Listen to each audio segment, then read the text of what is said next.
Sa paglingkod ka lang ni simbahan. Magkagumit kayo huwag kang salawod, no? Huwag kayo, ayaw mo maluna. Wala man may symptom diyan sa kabutuon sa Ginoo. Tuman dito sa gawas, no? Nainulong ko sa una nga, doon yung sa alagad ganito siya sa Ginoo. Pero nasira na ako dahil nga naon dahil sa mga sekreto ng gibuhat nga dinumaya ang kabangan sa Ginoo. Kusog ka isang mo paigo sa mga sakop. Hala, tulisok yun, no? Kasi ang mga membro niya, maghilak na lang, lagod na lang, ito, pastura ka na. Labtunon kay ka, piminti lang kung muikon si mong wali. Ako din gusto yung na mga okay. Sakitan niya ko ng mga katawan nga naminaw ni mo. Sige, pag-igo, ay siguro matugay, batuhon ka. Kasi ka ng mga kawalan ng sulod simbahan, sige niyo ikon, magwali ka.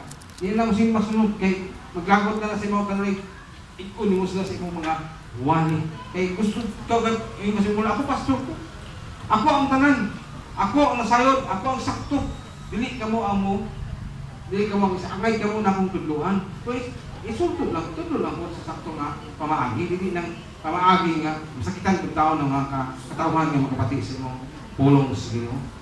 Ano kayo gusto mo gulingon nga sa akong kinabuhi magsubay lagi ko sa kabutong sa Ginoo nga kasulatan. Wali ko may kawod yung ko nga dili magkapasakit o pagbati sa kumakubanan dito sa iglesia. Kung ano naman kalay masakitan, no? Kung ano naman hindi kinawat sa misay nga tanyag o ipanayag, no? Sa agad sige, pwede po kung yung uunod, umutahan mo.